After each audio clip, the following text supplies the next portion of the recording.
დღეს ჩვენ ვისაუბრებთ ნევროლოგიის საკითხებზე, თქვენ შეგიძლიათ დარეკოთ პირდაპირ ეთერში. მოხდეს მისი ადაპტაცია გარემოსთან, შეგუება და პრობლემისგან განკურნება. ვიცერთოთ თუ რამე კითხვები გაქვთ, მე სიამოვნებით პირდაპირ ეთერში გაგცემთ პასუხს. ეს უფრო საჭირო არის უკვე ექიმის კვალიფიციური ექიმის ჩარევა. მშრალი შემაწუხებელი შეტევითი ხველა და რომელიც შემდგომ ხშირ შემთხვევაში გადადის შედარებით უფრო სველ, ანუ პროდუქტიულ ხველაში. შესაძლებლობების შეზღუდვა და ჯანმრთელობის გარკვეული შეფერხებები შეიძლება უწოდოთ. ოჯახში არსებული პრობლემების რეგულირებაში რაც ნამდვილად მისასალმებელია. ხშირად ხირი და პოსტნეული და დაცული იქნებით, რადგან თქვენი იმუნიტეტი იქნება აქტიური.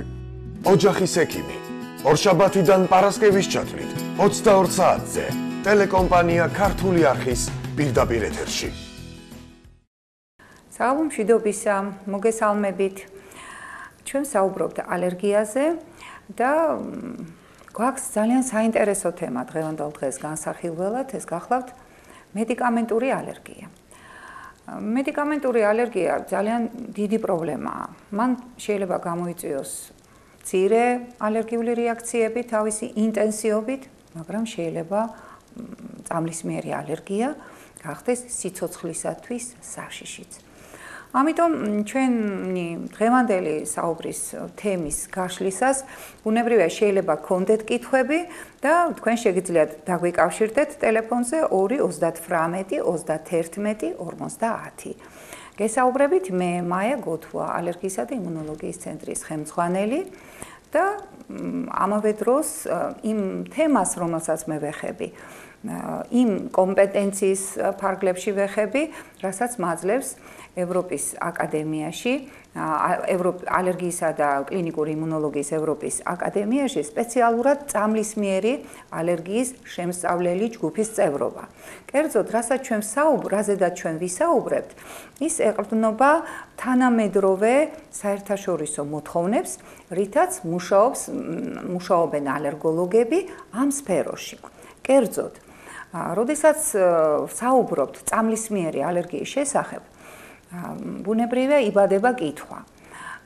პაციენტები, რომლებიც აი ამ პრობლემით შეპყრობილნი არიან, ხშირად დარდობენ. აი ჩვენ ეს პრობლემა გაგვიჩნდა.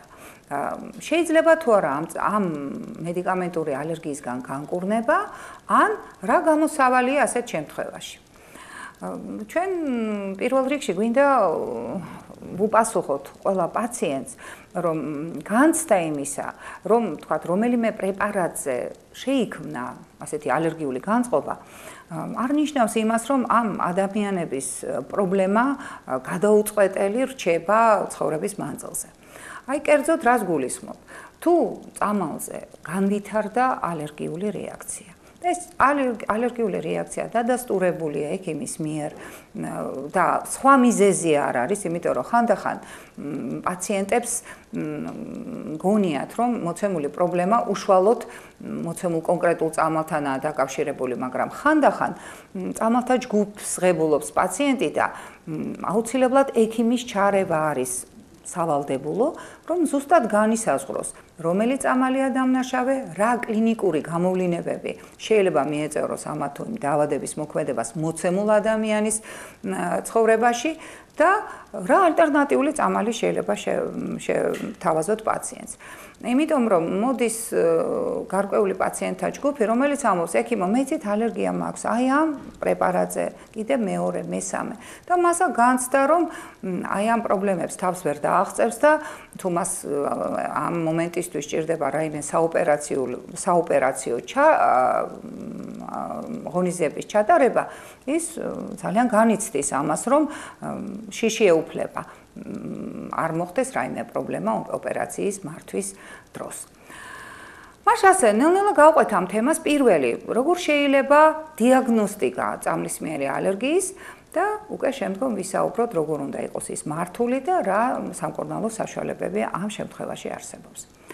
დიაგნოსტიკა პირველ რიგში გულისხმობს პაციენტის მიერ დეტალურ დეტალური მონათხრობის ანალიზს. ანუ ჩვენ ამას ანამნეზს ვეძახით, როდესაც პაციენტს ვესაუბრებით და ვკრიბავთ აი ამ ინფორმაციას ანამნეზს, რასაც პაციენტი აღნიშნავს მთელი მისი ცხოვრების მანძილზე. ჩვენ ვეკითხებით თუ რა პირობებში განვითარდა ესა თუ ეს ალერგიული რეაქცია და ვთხოვთ რომ მან მიგვითითოს ყველა ის მედიკამენტი, რომელიც პოტენციურად შეიძლება იყოს დაკავშირებული ამ პრობლემის აღმოცენასთან. სამწუხაროდ ძალიან ბევრი ადამიანი აღნიშნავს, რომ მათ ჰქონდათ რეაქცია. ეს რეაქცია შეიძლება იყოს კანის მხრივი გამოვლინების სახით, მაგალითად იყოს ჭინჭრის ციება, კვინკეს შეშუპება, ანუ შეშუპება, რომელიმე შეიძლება იყოს როგორც სახის, ენის, ხანდახან კიდევ უფრო რთული პრობლემა არის ხორხის, სუნთქვის გაძნელება და ასე შემდეგ. ანუ შეიძლება კლინიკური გამოვლინება იყოს ძალიან მძაფრიც.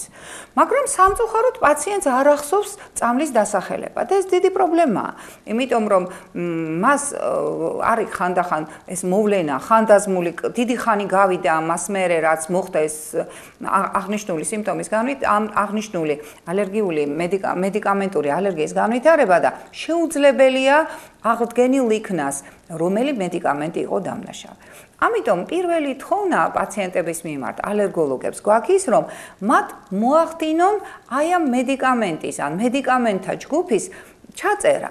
იმიტომ რომ თავიდან როდესაც ეს პრობლემა ხდება, ადამიანს რა თქმა უნდა ეს ახსოვს, რომელი წამლები იყო, რა პირობებში განვითარდა, მაგრამ როდესაც გადის წლები და პაციენტი გარკვეული უკვე მრავალი დიდი პერიოდის გავლის შემდეგ მოდის, მას უჭირს მისი გახსენება და ბუნებრივია ეს ქმნის პრობლემას. ასე რომ პირველ რიგში დიაგნოსტიკისთვის ჩვენ გვჭირდება პაციენტის ინფორმაცია. რა პირობებში, როდის მოხდა მოცემული დაავადების ან კლინიკური სიმპტომების აღმოცენება.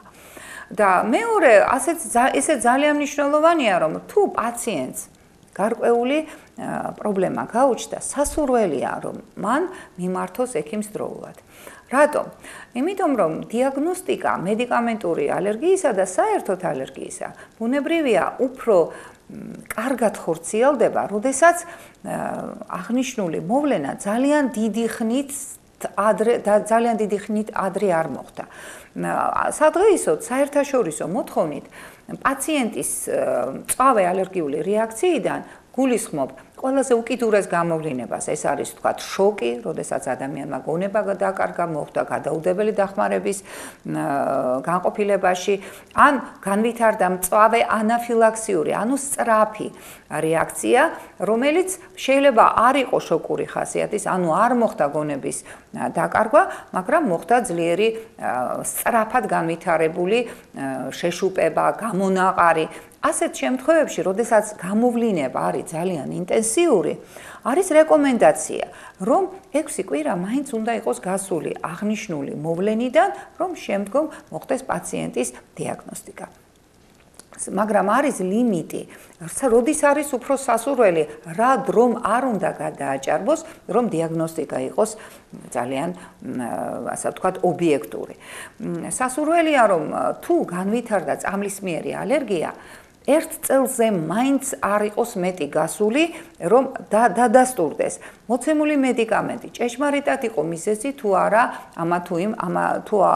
ამა თუ იმ პრობლემის განვითარებისა. რადგან, როდესაც დრო გადის, წამლის მიმართ განვითარებული ორგანიზმის პასუხი, ეს იქნება იმუნური ანტისხეულები, თუ იქნება უჯრედული კომპონენტები, ან თუ იქნება სხვა იმუნოლოგიური მექანიზმით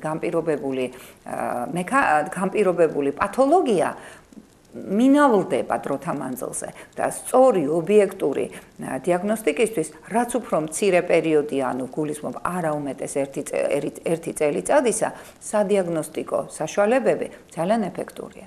რას გულისხმობ ამაში?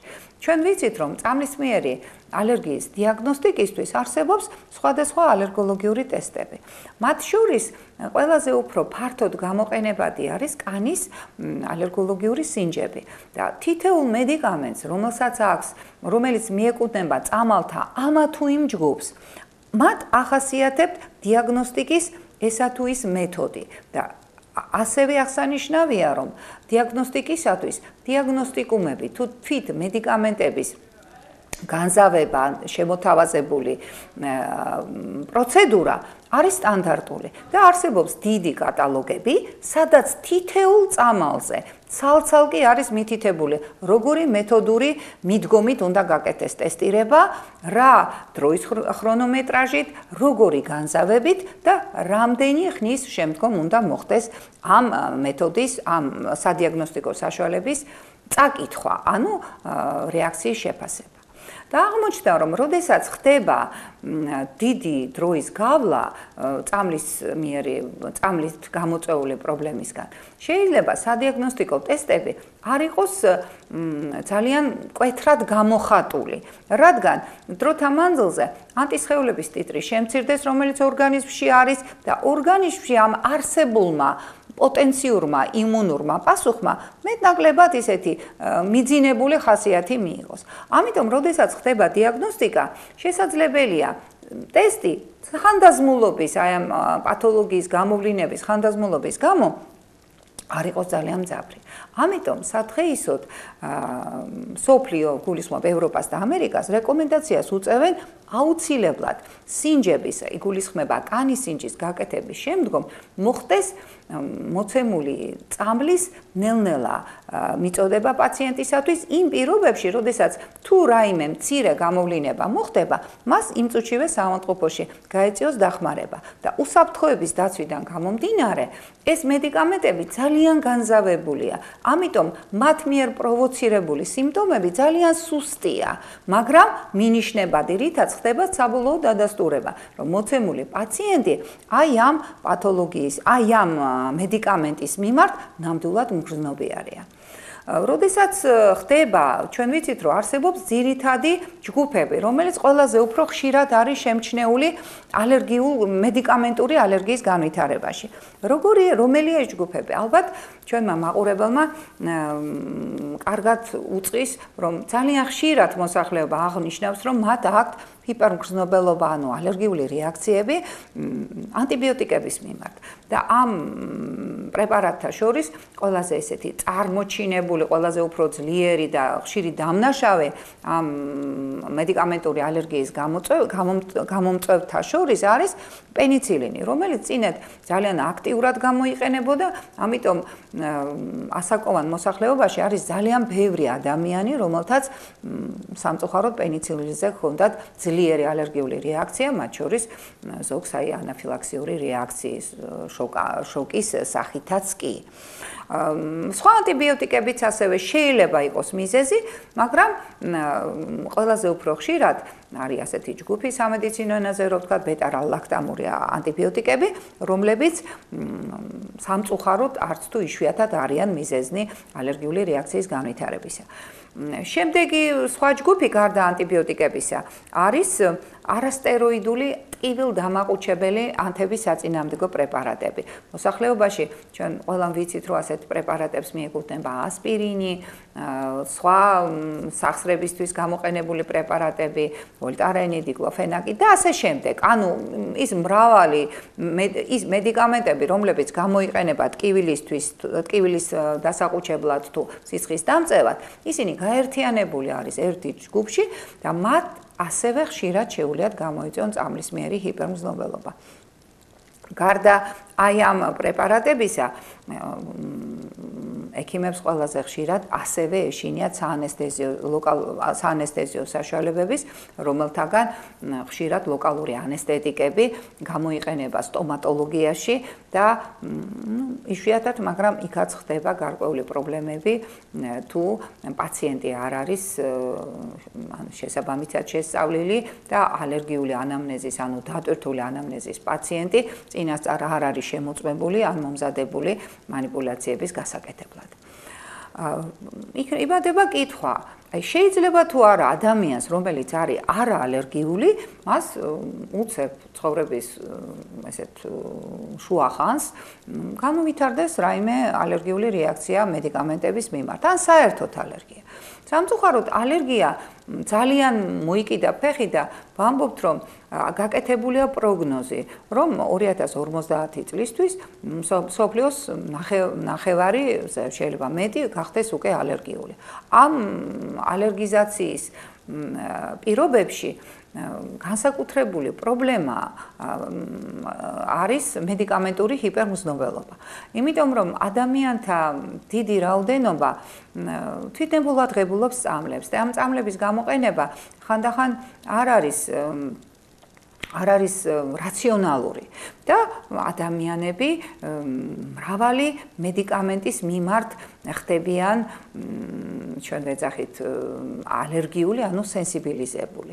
ეს ძირითადად იმ ადამიანთა ხვედრია, რომლებიც შეიძლება არა მარტო ნებით, არამედ უნებლიეთაც იძულებულნი არიან გარკვეული რაოდენობის არაერთი ოპერაციული ჩარევა ჩაიდარონ. ამიტომ, როდესაც ან შეიძლება მათ ჰქონდეთ ტრავმები, შეიძლება ჰქონდეთ სხვადასხვა სტრესი, ესე რომ მრავალი მედიკამენტის ზემოქმედება, სტრესული მდგომარეობა, ალერგენებით დატვირთული გარემო, ვთქვათ, ეს არის საწარმო, სადაც მრავალი ალერგიული ნივთიერება და ასე შემდეგ, არის სტიმული, რომ ადამიანი თანდათან გახდეს ალერგიული და ერთი მედიკამენტის მიმართ სენსიბილიზაციის გაჩენა, თუ ეს ადამიანი საერთოდ არის მიდრეკილი ალერგიის მიმართ, ხანდახან ხდება მრავალი პრობლემის მიზეზი. ახლა ზარი ეთერშია, მოусმინოთ კითხვას და გავაგრძელოთ ჩვენი საუბარი. გისმენთ? გამარჯობა. მაინტერესებს რამდენად შეიძლება ალერგია იყოს ასაკობრივი, იმიტომ რომ ბავშვობაში მქონდა რაღაც ზუსტად ისიც ვერ გავაკვირე, რასთან დაკავშირებით იყო ეს ალერგია, მაგრამ მქონდა ალერგია, რაღაც გამონაყარი მქონდა, გაზაფხული როგორც კი დაიწყებოდა და შემდეგ უკვე უფრო გვიან ასაკში ამდაგვარი ალერგია გამიქრა, ანუ ეს გამონაყარი ბავშვობაში ტანზე რომ აყრიდა, უკვე აღარ მაქვს და ვფიქრობ, რომ ეს ყველაფერი არის ასაკობრივი და რამდენად მართალია ჩემი შეფასება. მადლობ შეკითხვისთვის. თქვენ კარგ, ასე ვთქვათ, პოზიტიური კითხვა არის, რომ შეიძლება თუ არა ბავშვობაში მყოფი გამოვლინებული ალერგია დროთა მანძილზე მინალდეს. და ეს ნამდვილად შესაძლებელია, როდესაც იმუნური სისტემის განვითარების, ჩამოყალიბების პირობებში ხდება თანდათანობითი ადაპტაცია გარე სამყაროსთან, მაგრამ სამწუხაროდ ეს ყველა შემთხვევაში არ არის. თქვენ შემთხვევაში ეს მოხდა და მადლობა ღმერთს და უკვე ჩვენ შემდგომ შეიძლება უკვე ვისაუბროთ. შეიძლება თუ არა პირუკო, ანუ არ იყოს ალერგია და შემდგომ თანდათან აღმოცენდეს, მაგრამ ის რომ პოზიტიური მიმდინარეობა დაავადება შეიძლება ჰქონდეს თვითგანკურნების სახით, ეს ნამდვილად შესაძლებელია ადაპტაციური მექანიზმების ამუშავების გამო.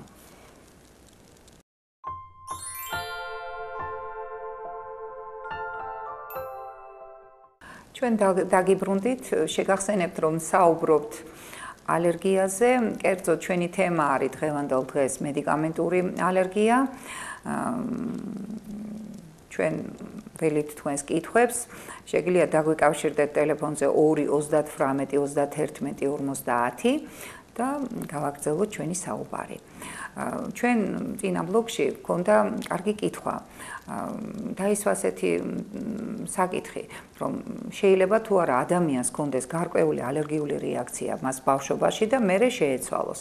და ჩვენ აღვნიშნეთ, რომ ეს შეიძლება. ეხლა გვაქვს კიდევ ერთი კითხვა, მოусმინოთ კითხვას და შემდეგ გავაგრძელოთ საუბარი.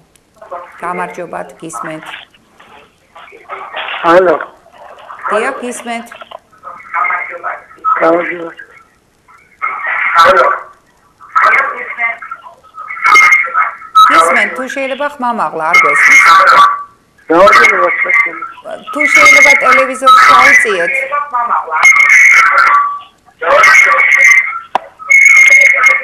რომ მოშორდეთ ტელევიზორს. ალო. გაწყდა სამწუხაროდ საუბარი, ეს ალბათ ხელმეორედ დაგვიკავშირდება ჩვენი ტელემაყურებელი.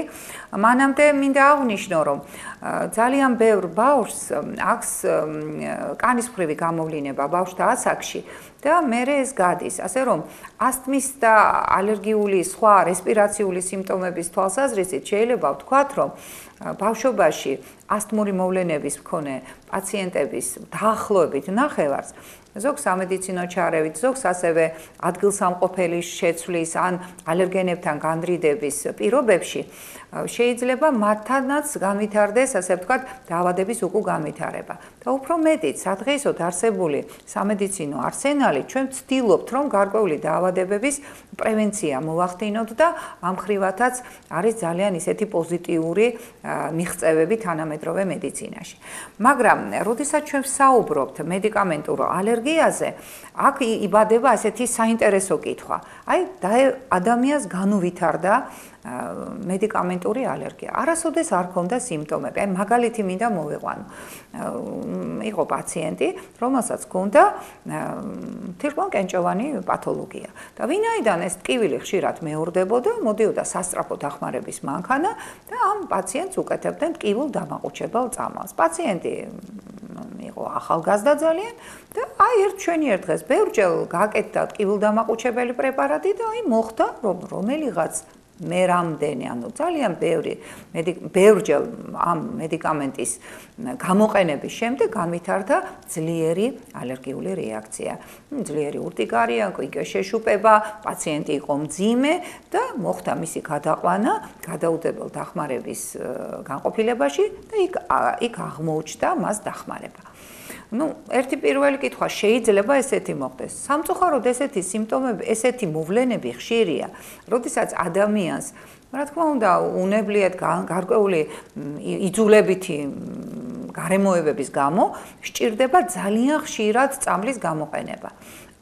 არა ყველაში, არამედ ადამიანთა გარკვეულ კონტინგენტში შესაძლებელია განსაკუთრებით ტკივილ დამაყუჩებელი პრეპარატების ხანგრძლივად და მაღალი დოზით გამოყენების დროს ეს არ ემართება ჩვეულებრივ პირობებში გამოყენებულ პრეპარატს, არამედ ძალიან ხშირად, ძალიან ინტენსიურად და აქ პრობლემა რეალურადაც იყო, მოხდეს უცებ აი ორგანიზმის წონასწორობის დარღვევა და მოცემულ პრეპარატზე, რომელზედაც ადრე ის იყო ადაპტირებული, აი ეს პრობლემა განვითარდეს.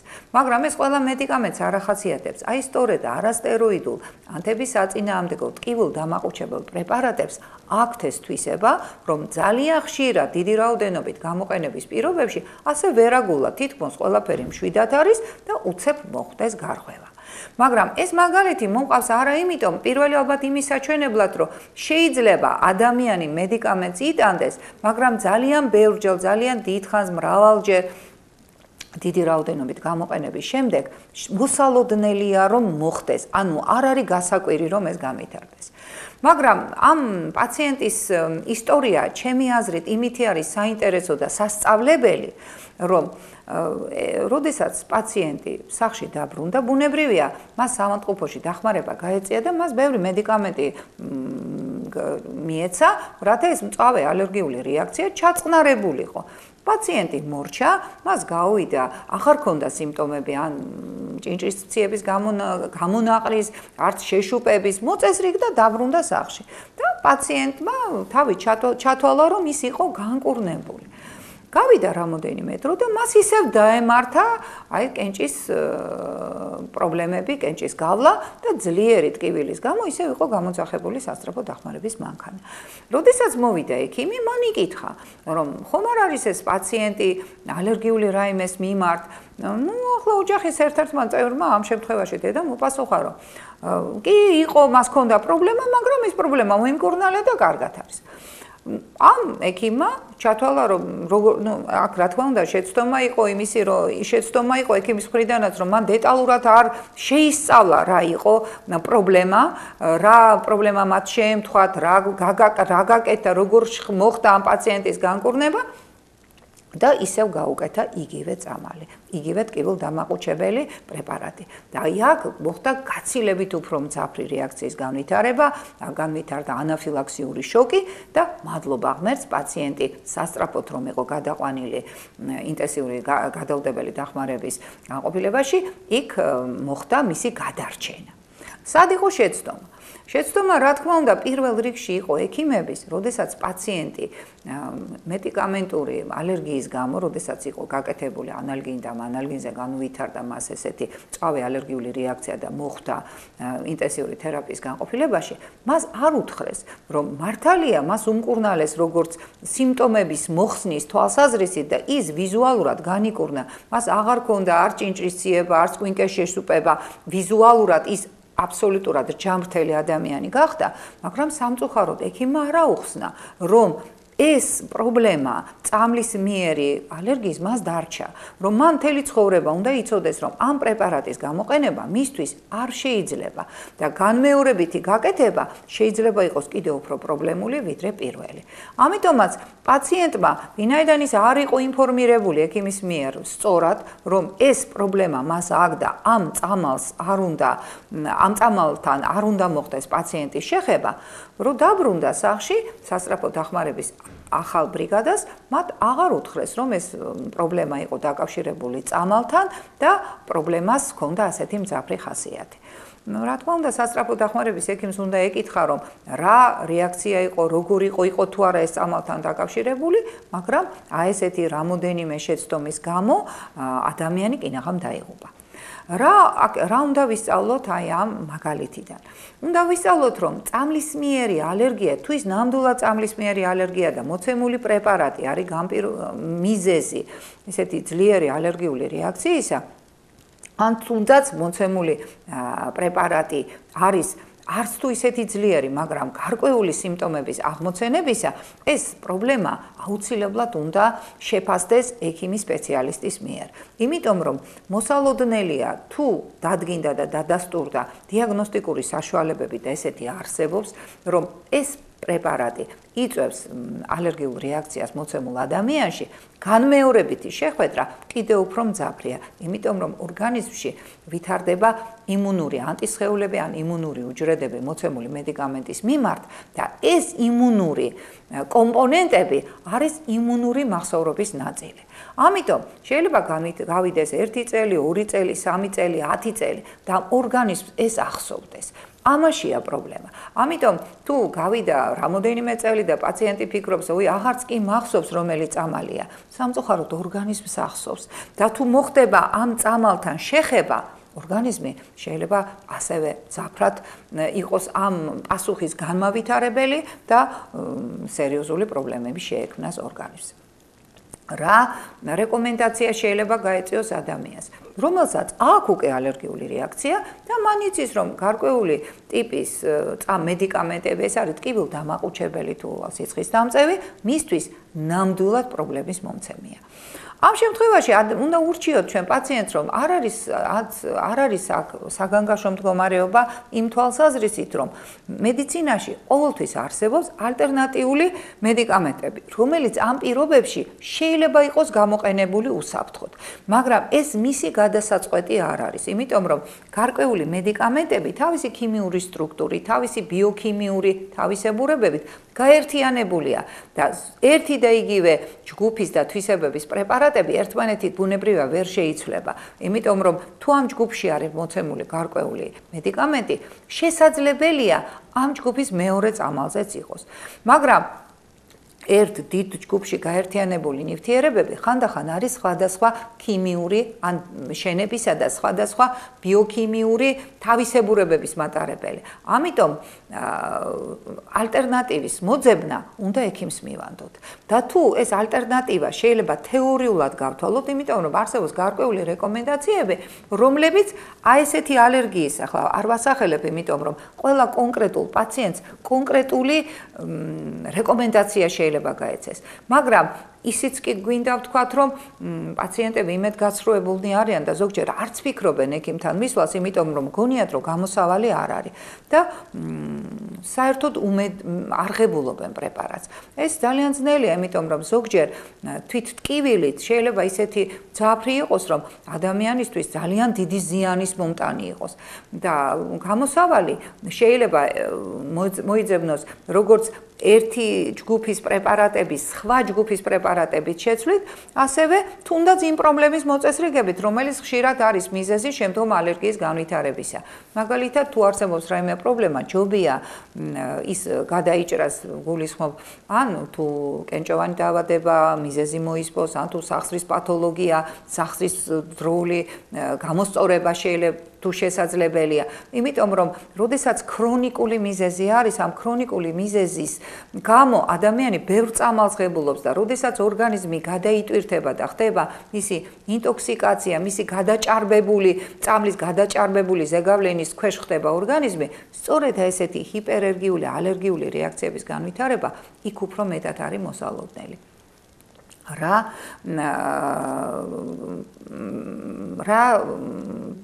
არის პირველი რჩევა პაციენტისათვის, რომელსაც აქვს მედიკამენტური ალერგია.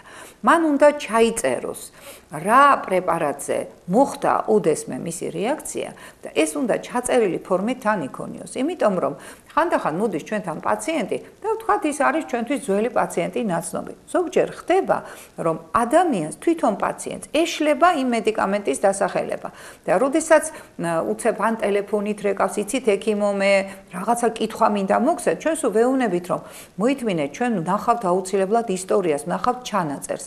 იმიტომ რომ ხანდახან ეს მეხსიერების შეიძლება იყოს დამახინჯებული და სიცოცხლისთვის გახდეს საშიში. ეს ეხება როგორც თვითონ ჩვენ როგორც პაციენტებს, ისე ჩვენი ოჯახის წევრებს. იმიტომ რომ თუ არსებობს ეს პრობლემა, მაშინ ამის შესახებ უნდა ინფორმირებული იყოს არა მარტო ოჯახის წევრები, არამედ ის საზოგადოებაც, რომელშიც პაციენტი არის. მაგალითად, თუ ეს არის ბავშვი და ამ ბავშვს აქვს ალერგია რაღაცა პრეპარატზე, ან ტკივილდამაყუჩებელზე, ან ანტიბიოტიკზე, ან რემისმიერ რომელიმე, თქვათ, საშუალებაზე. ხანდახან იოდზეც არსებობს ჰიპერმზნობელობა და ამიტომ ასეთი ბავშვების ალერგიული სიმპტომების მქონე ბავშვების მშობლებმა უნდა გააკეთონ სკოლის ინფორმირება. რათა სკოლის სამედიცინო პერსონალმა თუ კლასის დამრიგებელმა გაითვალისწინოს ამ ბავშვების მდგომარეობა, რადგან აი სამწუხაროდ იყო ერთ-ერთი ესეთი შემთხვევა, რომელსაც ჩვენ ხანდახან ისეთი დიდი სინანულით ვიხსენიებთ, რომ პადმოსკოვიაში ბავშვი, რომელსაც ჰქონდა ალერგია თხილზე და მას ჰქონდა ასთმა, ასეთ პიკნიკზე ბავშვმა უნებურად მიიღო თხილი და სამწუხაროდ ის შემთხვევა ფატალურად დამთავრდა. ამიტომ ახალგაზრდებს განსაკუთრებით, რომლებიც, რა თქმა უნდა, თანამედროვე ცხოვრების ტემპში შეიძლება სისწრაფით რაღაცა შეცდომა მოხდეს, რა თქმა უნდა, ეს უფროსებს არ გვეპატიება და განსაკუთრებული ყურადღება უნდა გამოვიჩინოთ. საკვების თემა დღეს ჩვენ არა გვაქვს და შემდეგ ვისაუბრებთ, მაგრამ თუ ეს მედიკამენტებს ეხება, რა თქმა უნდა, ეს უნდა იყოს ინფორმირება. და ბოლო, როგორ მოვიქცეთ? თქვათ, ადამიანს აქვს რისკი და მას ვეუბნებით, რომ პირველ რიგში იმ წამალს მოერიდოს, რაც მისთვის არის ცნობილი, რომ ავნია, იმ წამალთა მედიკამენტებიდან ალტერნატიული მედიკამენტი მან უნდა იცოდეს თავის ექიმის მიერ, რომ კრიტიკულ პირობებში რა მიიღოს, რით შეიმსუბუქოს მდგომარეობა, თუ მას დაჭირდა მოცემული წამლის მიღება და რა ტიპის თვით დახმარება მან შეიძლება გაუწიოს თავის თავს. არსებობს ანაპენები, ეს არის ან ეპიპენი, ეს არის ავტოინექტორი ადრენალინის, რომელიც შეიძლება ადამიანმა თვითონ გამოიყენოს თავის თავზე. ეს არის განსაკუთრებით მნიშვნელოვანი, თუ არის ანაფილაქსიური შოკის განვითარების რისკი. ამიტომაც შოკისადმი მიდრეკილმა ადამიანებმა თავის დაცვის მიზნით უნდა იქონიონ ადრენალინის შემცველი ესეთი კალმისტარისებული ფორმის ხელსაწყო, მარტივი, ეს არის ჩვეულებრივი ადრენალინი, ოღონდ მას აქვს ისეთი მოწყობილობა, რომ მისი ბოლოს და მისი სწრაფად ის შეიძლება სწრაფად მოყვანილ იქნა სამუშაო პირობებში და 1 წუთის მანძილზე, აი შეიძლება ადამიანმა თვითონ გაიკეთოს ეს ინექცია და არ განვითარდეს წნევის ვარდნა. იმიტომ რომ თუ განვითარდა წნევის ვარდნა, მაშინ შეუძლებელია ვენის პოვნა და ამ შემთხვევაში კორტიკოსტეროიდები იქნება პრედნიზოლონი თუ სხვა რაიმე დექსამეტაზოი, არანაირ შედეგს არ იძლევა. თუ ეს არის შოკი. ამიტომაც სასწრაფო დახმარების მანქანებმა მშვენივრად დახმარების პერსონალმა მშვენივრად იცის რომ თუ არის შოკი, იქ არის აუცილებლად გასათვალისწინებელი ადრენალინის ტიპის პრეპარატები და ასეთ დახმარება ხანდახან თუ არ არის შესაბამისი სამედიცინო მომსახურება, პაციენტს შეიძლება სიცოცხლეს მის საფრთხე შეექმნას. ამიტომაც ის უნდა იყოს ასეთი საშუალებებით უზრუნველყოფილი, ან იქამდე არ უნდა მივიდეს მდგომარეობა და შემდგომ უკვე პაციენტი უნდა იყოს გადაყვანილი. თუ გაკეთდა ადრენალინი და წნევის აწევა მოხდა, მას ეს არის დროებითი ფაქტორი, ეს პაციენტი დროებითი კარგი პოზიტიური სიმპტომი, ის უნდა იყოს გადაყვანილი გადაუდებელი დახმარების განყოფილებაში, სადაც უკვე გადასხმა თუ სხვა მედიკამენტების გამოყენებით უნდა მოხდეს მისი მდგომარეობის სტაბილიზაცია. გარდა ასეთი ინტენსიური დახმარებისა, მედიკამენტური ალერგიის შემთხვევაში, რა თქმა უნდა, პაციენტი უნდა სამედიცინო მას ანტიალერგიული პრეპარატები მას უნდა მიეცეს ანტიალერგიული პრეპარატები, მაგრამ ყველაზე უფრო საშიში მაინც შოკია და ის უნდა იყოს სპეციალიზირებულ განყოფილებაში გადაყვანილი. ჩვენ გვინდა ეს ჩვენი გამოსვლა არ დავამთავროთ ასეთი უარყოფითი ნოტით.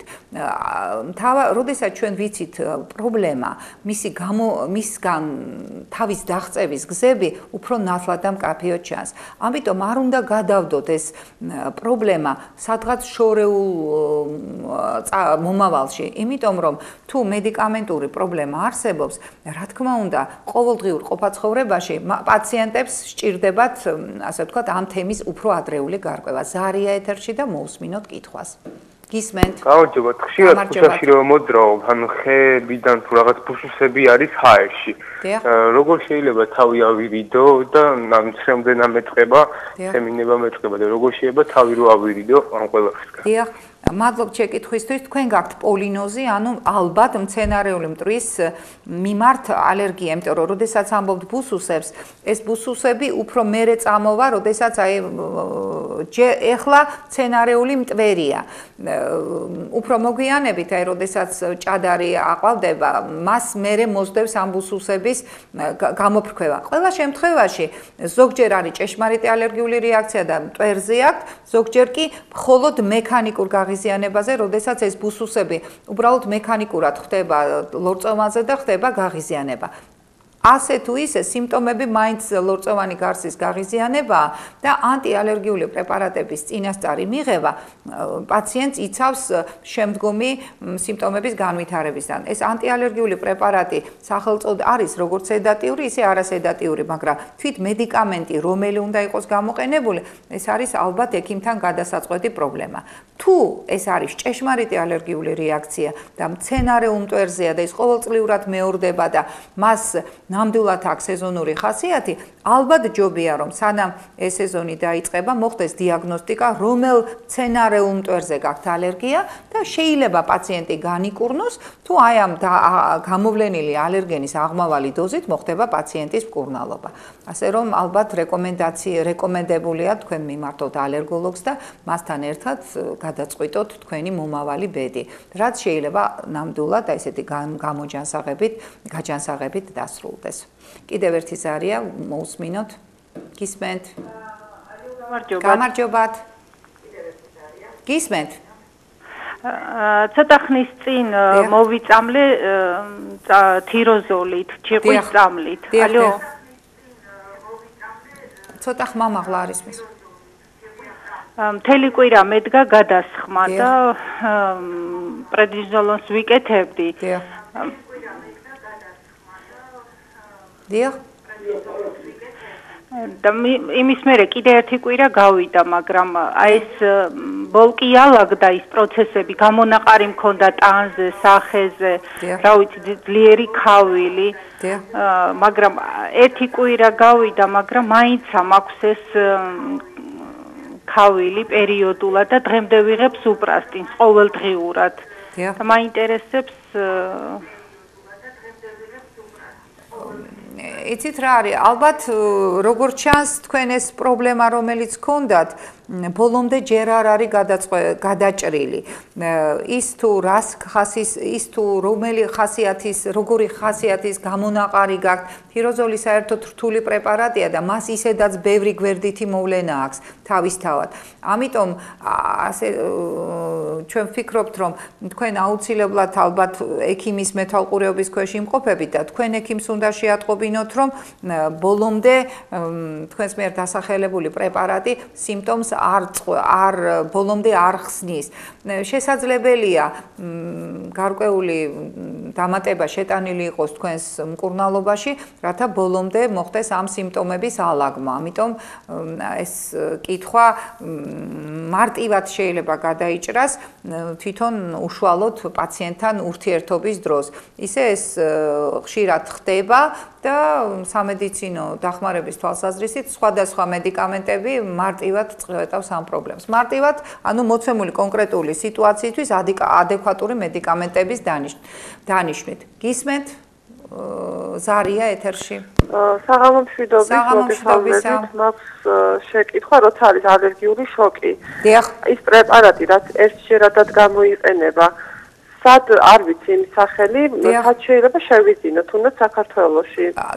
იცით რა არის? თვითონ სამწუხაროდ ეს პრეპარატი საერთოდ ადრენალინი საქართველოში ბუნებრივია, ჩვეულებრივ ნებისმიერი სამედიცინო დაწესებულება ხმარობს ადრენალინს, ანუ პრობლემა ადრენალინში არ არის. ნებისმიერ სამედიცინო დაწესებულებაში ასეთ პაციენტს ადეკვატური დახმარება გაეწევა.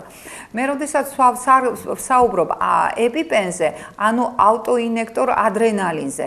სამწუხაროდ საქართველოში ეს ახლა ამჟამად არ გახლავთ, ის ალბათ უნდა იყოს გამოწერილი ან შეძენილი საზღვარგარეთ.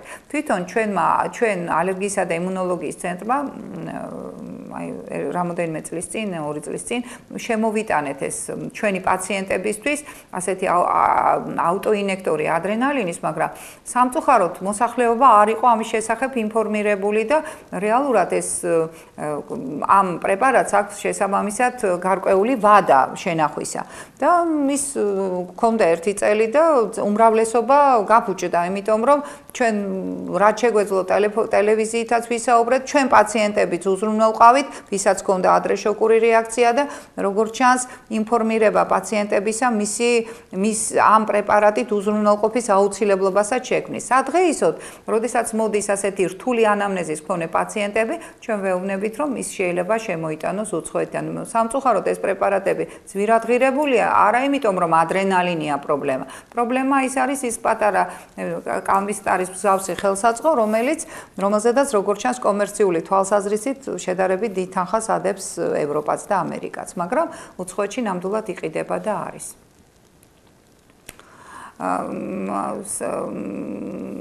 ჩვენი მთავარი ამოცანა არის, რომ არ მივიდეთ შოკამდე. ამიტომ დიაგნოსტიკა და შემდგომ ამ პრეპარატებისგან განდრიდება მართლაც საწინდარია იმისა, რომ არ დაგჭირდეს ესეთი ადრენალინები და არ მივიდეთ ასეთ სავალალო შედეგამდე. ინფორმაცია იმუნურ მახსოვრობაში რჩება პრეპარატის შესახებ პრობლემა, ამიტომ უნდა მთელი ცხოვრების მანძილზე მოვერიდოთ, მაგრამ ბოლო, რაც მინდა ვთქვა, ხანდახან არის გამოვალი მდგომარეობა. მაგალითად არის პრეპარატი, რომელიც ადამიანმა აუცილებლად უნდა მიიღოს. მაგალითად ზოგჯერ შეიძლება იყოს ეს ვთქვათ ინსულინი, ვთქვათ შეიძლება იყოს იგივე ასპირინი და ასე შემდეგ. ანუ აუცილებელია პრეპარატის მიღება, რომელზედაც პაციენტს აქვს ალერგია. სადღეისოდ, როგორც ევროპა, ისე ამერიკა იმ პრეპარატის მიმართ, რომელიც პაციენტისათვის სასიცოცხლოდ მნიშვნელოვანია, არსებობს გარკვეული პროტოკოლები, როდესაც სტაციონარულ პირობებში ხდება დესენსიბილიზაცია, ანუ პრობლემური წამლის მიმართ ტოლერანტობის, ანუ შეგუების გამომუშავება. მაგრამ ეს რთული თემაა, რა თქმა უნდა, შესაძლებელია, მაგრამ ეს უნდა განხორციელდეს შესაბამისი ჩვენებითა და შესაბამისი უსაფრთხოების დაცვით. ამიტომაც, თუ ეს განსაკუთრებული შემთხვევებია, აქ აუცილებლად უნდა იყოს ჩართული მაღალი კვალიფიკაციის ალერგოლოგი და ეს პრობლემაც სადღეისოდ გადაწყვეტადია თუ ეს პრეპარატი არ არის ძალიან მძიმე, უკიდურესად საშიში სიმპტომის გამომწვევი. თუ ესეთი არის, მაშინ მაინც მოიძებნება ალტერნატიული საშუალებები. სათხეისოდ საქართველოში ჩვენ ესეთი პრობლემა არ ქონია, რომ რაღაც განსაკუთრებული პირობებში ჩვენ ან ალტერნატიული პრეპარატი არ მოგვეძებნოს, ან გარკვეული გამოსავალი სხვა მედიკამენტური ალერგიით შეპრობილი პაციენტების სწორი სამედიცინო ჩარევისა. მედიკამენტური ალერგიის მქონე ადამიანები, იმათაც კი, რომელთაც ანესთეზიო საშუალებებზე ან ოპერაციის დროს წარმოქმნილი პრობლემები აქვთ, იქაც ყოველთვის არსებობს რაღაცა სხვა მედიკამენტით შეცვლის შესაძლებლობა. ამიტომ სამწუხაროდ ეს მედიკამენტური ალერგია, როგორც ალერგიის ყველა სხვა ფორმა, ესეც სიხშირით იზრდება, მაგრამ დიაგნოსტიკის საშუალებები არის უფრო შედარებით დახვეწილი და ესეთი ფრთხილი ტაქტიკა თითეული ექიმის და თვით პაციენტებისა ძალიან დიდ როლს თამაშობს აი ამ სავალალო შედეგებისგან თავის დაღწევისა. ამიტომ ყველა პაციენტს უნდა ჰქონდეს ესეთი წამლების გამოყენების მინიმალური სურვილი და რეკომენდაციაც უნდა იყოს გამოკვეთილი ბოლომდე, რათა ყველა ექიმი ყველანაირ ჩანაწერს აკეთებდეს სწორად და დროულად, რათა მოხდეს ასეთი პაციენტების პასპორტირება, მათზე გაიცემა მედიკამენტური ალერგიის პასპორტი, ესეთი ფორმა შემუშავებულია ევროპის ალერგიისა და კლინიკური იმუნოლოგიის ევროპის აკადემიის მიერ და ამ ფორმას ჩვენ ვხმარობთ და ეს ფორმა ეხმარება ყველა ექიმს, რომ ინფორმირებული იყოს მოცემული პაციენტის ალერგიული მდგომარეობის შესახებ. დიდი მადლობა, ჩვენ შევხვდებით 2 კვირაში და მოამზადეთ თქვენი კითხვები ალერგიასთან დაკავშირებით და 2 კვირის თავზე გიპასუხებთ მათ სიამოვნებით. კარგად ძანდებოდეთ, გისურვებთ ცხოვრებას ალერგიის გარეშე. დღეს ჩვენ ვისაუბრებთ ნევროლოგიის საკითხებზე, თქვენ შეგიძლიათ დარეკოთ პირდაპირ ეთერში. მოხდეს მისი ადაპტაცია გარემოსთან, შეგუება და პრობლემისგან განკურნება. ვიცერთ თუ რამე კითხვები გაქვთ, მე სიამოვნებით პირდაპირ ეთერში გაგცემთ პასუხს. ეს უფრო საჭირო არის უკვე ექიმის კვალიფიციური ექიმის ჩარევა. მშრალი შემაწუხებელი შეტევითი ხველა და რომელიც შემდგომ ხშირ შემთხვევაში გადადის შედარებით უფრო სველ, ანუ პროდუქტიულ ხველაში. შესაძლებლობების შეზღუდვა და ჯანმრთელობის გარკვეული შეფერხებები შეიძლება უწოდოთ. ოჯახში არსებული პრობლემების რეგულირებაში რაც ნამდვილად მისასალმებელია. ხშირად ხირი და პოსტნეული და დაცული იქნებით, რადგან თქვენი იმუნიტეტი იქნება აქტიური. ოჯახის ექიმი. ორშაბათიდან პარასკევის ჩათვლით 22 საათზე. ტელეკომპანია ქართული არხის პირდაპირ ეთერში.